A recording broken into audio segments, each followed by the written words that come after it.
हमारी संस्कृति, हमारे संस्कार सदा रहे हमारे साथ। भारत के महान ग्रंथों और काव्यों का संपूर्ण संकलन। सब्सक्राइब करें तिलक। कई तरीके की एलईडी लाइट्स आपके घर और ऑफिस के लिए। GR LED lights, make India bright.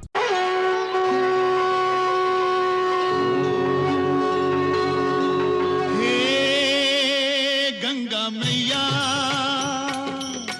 तेरी शरण में जो भी प्राणी आया उसका बेड़ा पार लगाया। गंगा मैया, गंगा मैया, हे गंगा मैया, हर हर गंगे, जय जय जय हर हर गंगे। निर्बल का बल तेरा ये जल, अमृत जैसा सबके लिए। इसमें नहा के तन निर्मल हो, मन पावन हो जो इसको पिए।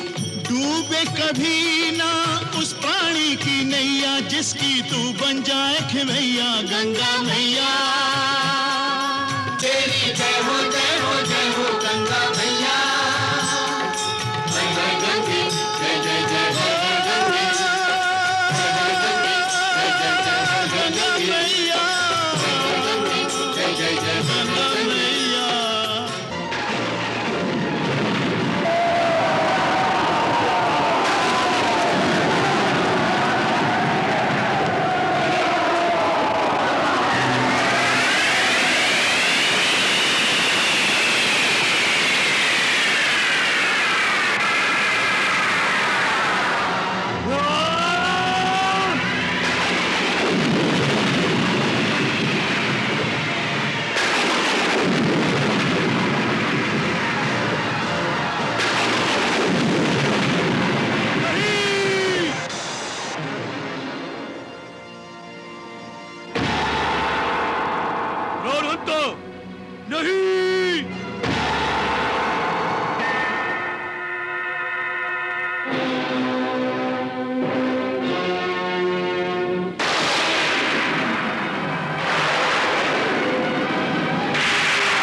मैं अजय हूं, अजय।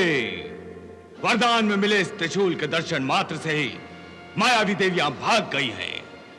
अपनी शक्तियां भेजकर मुझे डरा रही थी देवी उमा, और मेरी शक्तियों से डरकर छुपी बैठी है। परंतु मैं अब तुम्हें चैन से बैठने नहीं दूंगा। तुमने मेरी सारी सेना, सारे मायावी असुरों को नष्ट किया है।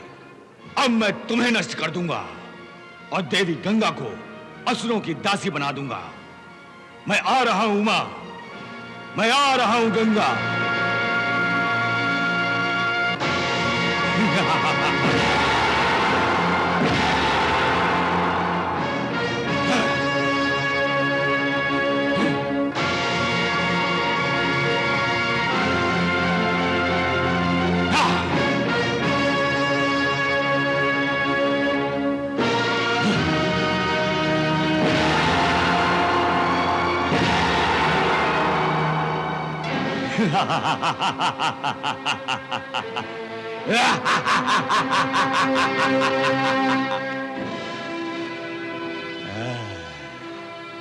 तुम दोनों यहां छुपकर समझ रही थी कि मुझसे छुटकारा मिल जाएगा।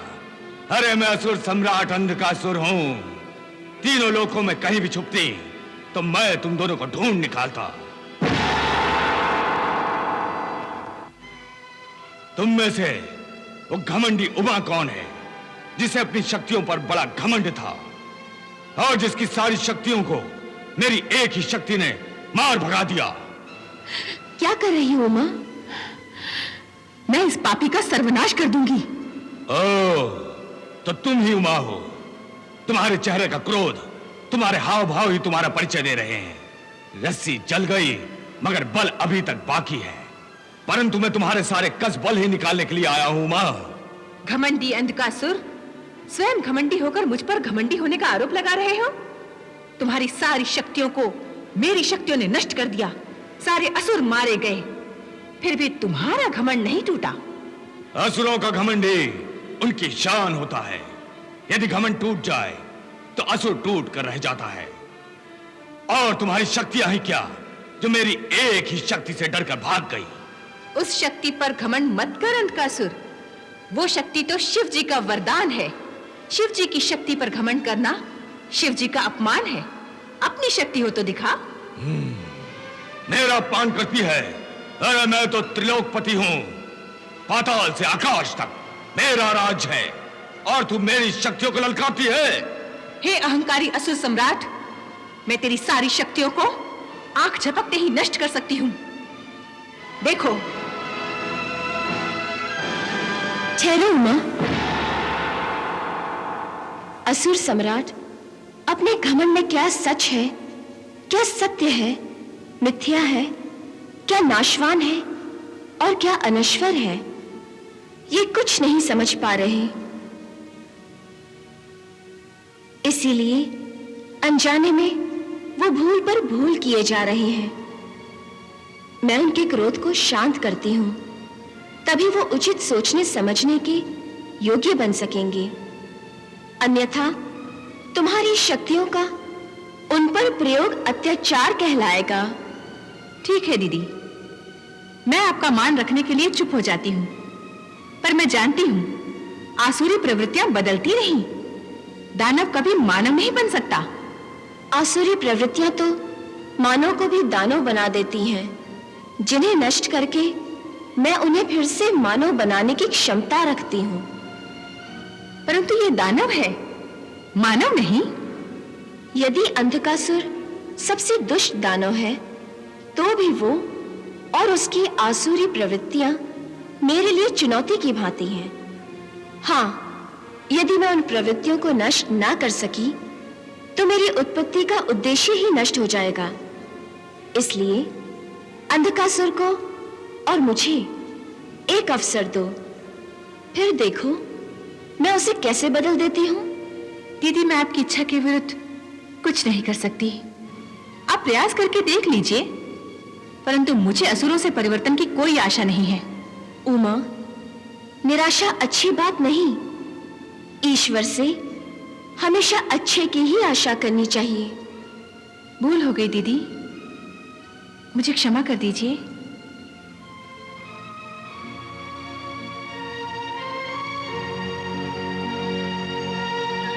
पुत्र अंधकासुर, हो गया दोनों में निर्णय। समझा दिया इस घमंडी उमा को कि मुझसे युद्ध करना अपने विनाश को निमंत्रण देना है। मेरी शक्ति अपार है। मैं मानती हूं कि तुम्हारी शक्ति अपार है, परंतु जब तुमने मान लिया कि मेरी शक्ति अपार है, तो फिर इसमें परंतु का क्या अर्थ है? इस परंतु की बड़ी आवश्यकता है पुत्र। अंधकासुर, देखो पुत्र, इसमें कोई संदेह नहीं कि तुम शक्तिशाली हो, और शक्तिशाली होना अच्छी बात है। परंतु शक्ति का प्रयोग उन्नति और प्रगति के लिए किया जाना चाहिए, विनाश के लिए नहीं। परंतु अपनी उन्नति और प्रगति के लिए दूसरों का विनाश आवश्यक होता है। इसलिए दूसरों को नष्ट करने के लिए शक्ति का प्रयोग तो करना ही पड़ता है। इस समस्त स्वर्गलोक को अपने अधीन करके मैंने जो प्रगति की है वो देवताओं पर शक्ति का प्रयोग करके ही तो की है। नहीं पुत्र, किसी विनाश के खंडहर पर राजमहल का निर्माण ऐसा ही है जैसे लाशों के ढेर पर खड़े होकर अपना कद ऊंचा करने का प्रयास।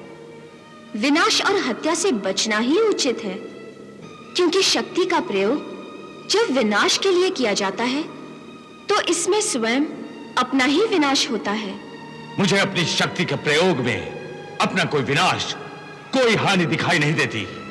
इसलिए कि तुम्हारी आंखों पर शक्ति के घमंड का पर्दा पड़ा हुआ है और तुम देखकर भी अनदेखा कर रहे हो कि शक्ति के दुरुपयोग के कारण तुम्हारी सारी असुर सेना मारी गई। क्या इसमें तुम्हारी कोई हानि नहीं हुई? पर स्वर्गलोक पर मेरा राज्य तो स्थापित हो गया। हे गंगा, शक्ति ही सब कुछ है। यदि प्राणी में शक्ति ना हो तो वो केवल एक लाश है। शक्तिहीन होकर जीने के बदले में तो मर जाना पसंद करूंगा मैं। तुम शक्ति से अधिक अपना हट दिखा रहे हो। वत्स, अगर शक्ति के प्रदर्शन से ही फैसला होता है तो अच्छी बात है। आओ युद्ध भूमि में दिखाओ अपनी सारी शक्तियां। क्या है तुम्हारे पास? अब तुम मुझे शक्ति का प्रदर्शन करने के लिए ललकार रही हो। नहीं, मैं केवल तुम्हारा भ्रम तोड़ने का प्रयास कर रही हूं। दिखाओ अपनी शक्ति। अच्छा, तो देखो मेरी शक्ति।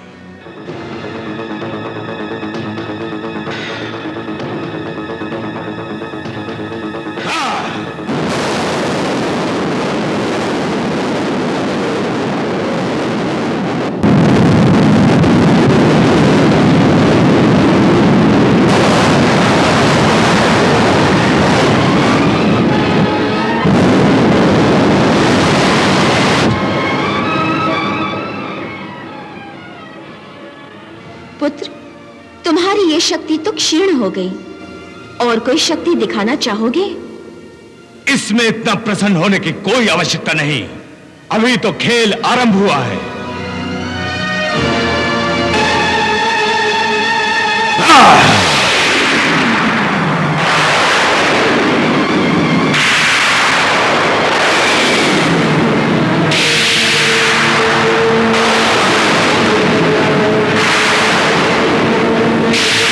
दिखाओ पुत्र, अपनी माया का कुछ और रूप दिखाओ।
दिखाओ पुत्र, बड़ा आनंद आ रहा है तुम्हारी माया देखकर।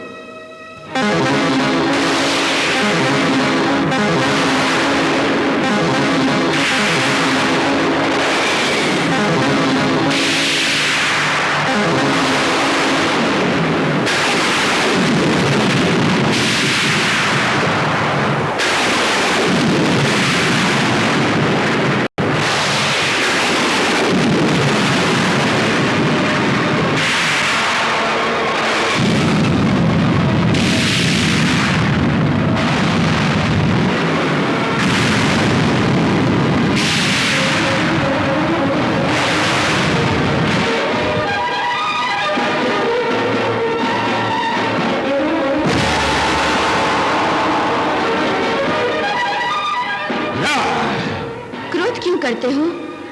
अपनी माया की शक्ति दिखाओ। बड़ा घमंड है ना तुम्हें अपनी शक्ति पर?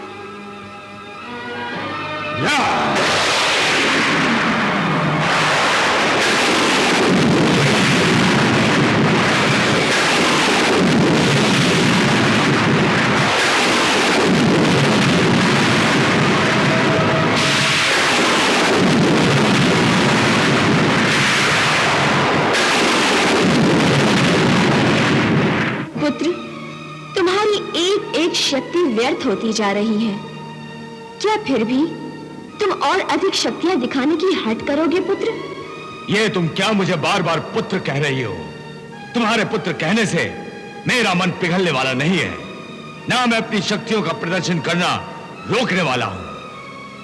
पुत्र अंधकासुर, मैं तुम्हें कब से प्यार से समझा रही हूं कि तुम्हारी शक्तियां कुछ काम नहीं आएंगी। मैं तुम्हारी हर शक्ति को क्षीण कर सकती हूं, पर तुम अपनी माता की बात ही नहीं मानते। ये तुम बार बार पुत्र कहकर मुझे फुसला रही हो। तुम्हारा ये प्यार, ये दुलार मुझे अच्छा नहीं लग रहा है। मेरा दिल धड़कने लगता है। मैं तो माता हूं ना, मेरे पास तो एक ममता ही है जो मैं अपने पुत्रों में बांट सकती हूं। और पुत्र जब अपनी माता की ममता भरे शब्द सुनता है तो उसका दिल धड़कता ही है। तुम अपनी ममता के अस्त्र का प्रयोग करके मुझे निशस्त्र करना चाहती हो। मैं सब समझ रहा हूं। पुत्र, ममता कोई अस्त्र नहीं, वो तो एक भावना है जिसकी शरण में संतान को सुख ही सुख मिलता है। बस करो ये पुत्र पुत्र का जाप। तुम पुत्र कह कहकर मुझे बालक की भांति बहला नहीं सकती। मेरी कुछ शक्तियों को नष्ट करके तुम मेरा साहस तोड़ हो। 2-4 शक्तियों के नष्ट हो जाने से अंधकासुर कंगाल नहीं हुआ। अभी मेरे अस्त्र भंडार में और भी भयंकर शक्तियां हैं।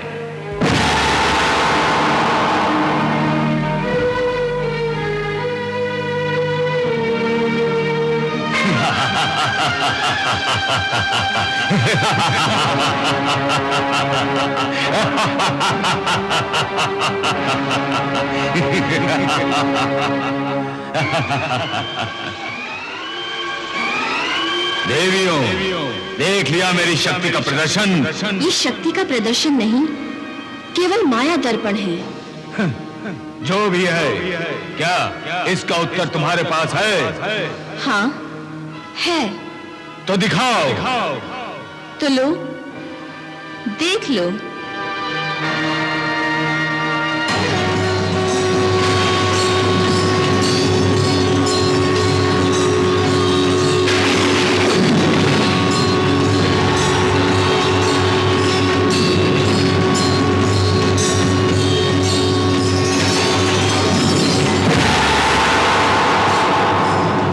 देख रहे हो? ये सब मेरी ही शक्ति के अनंत रूप है। कैसा अनंत रूप? ये भी तो माया जाल है। नहीं, ये माया जाल नहीं, ये सत्य है। तो फिर ये भी तो सत्य है। नहीं, ये सत्य नहीं है पुत्र। सत्य नहीं है तो इसे मिटा कर दिखाओ। ठीक है, यदि तुम्हें मेरी बात का विश्वास नहीं है तो मैं तुम्हें और तुम्हारी इस माया को नष्ट करके दिखाती हूँ।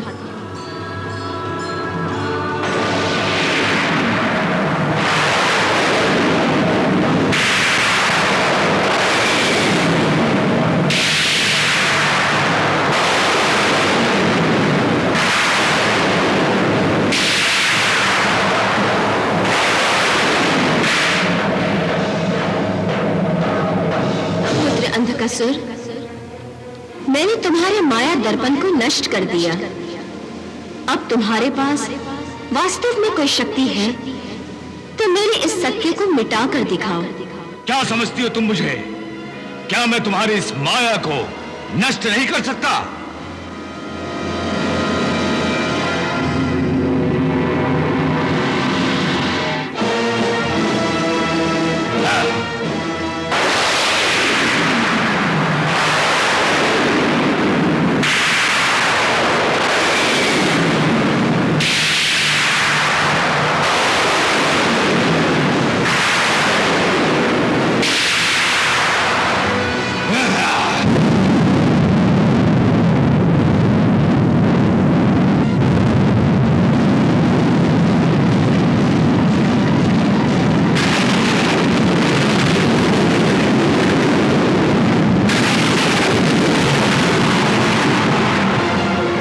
चेष्टा कर रहे हो वत्स।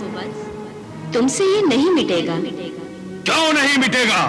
क्योंकि सत्य को कोई मिटा नहीं सका है। सत्य अमर है। सृष्टि के कण कण में मेरा ही रूप व्याप्त है। ये समस्त रूप मेरे इसी अमर सत्य का विराज रूप है। कौन सी वस्तु है जिसमें मेरा रूप नहीं अथवा मेरी शक्ति का अंश नहीं? ध्यान से देखो तो तुम्हारे अंतर हृदय में भी मेरा ही रूप समाया हुआ है। मेरी ही शक्ति है तुम्हारे अंतर में। ये सत्य है और सारे संसार में सब प्राणियों में मेरी ही शक्ति है। इसीलिए कहती हूँ कि तुम में भी मेरी ही शक्ति है। यदि मुझ में भी तुम्हारी शक्ति है तो मुझे दिखाई क्यों नहीं देती? क्योंकि तुम श्रद्धा और भक्ति की आंखों से नहीं देखते, केवल संशय और शंका की दृष्टि से देखते हो। इसीलिए तुम्हें मेरा सत्य रूप जो सर्वव्यापक है दिखाई नहीं देता। ये सब बहाने हैं। अगर जो तुम कह रही हो वो सत्य है तो मुझे इसे प्रत्यक्ष करके दिखाओ। सत्य तो सदा प्रत्यक्ष ही होता है वत्स। मुझे बातों में मत भरमाओ। सत्य है तो मेरी आंखों को दिखाओ। अच्छी बात है। तुम अपनी इन्हीं आंखों से देखना चाहते हो तो मैं तुम्हारी इन्हीं आंखों को मेरा सत्य और अमर रूप देखने की शक्ति प्रदान करती हूँ। अब देखो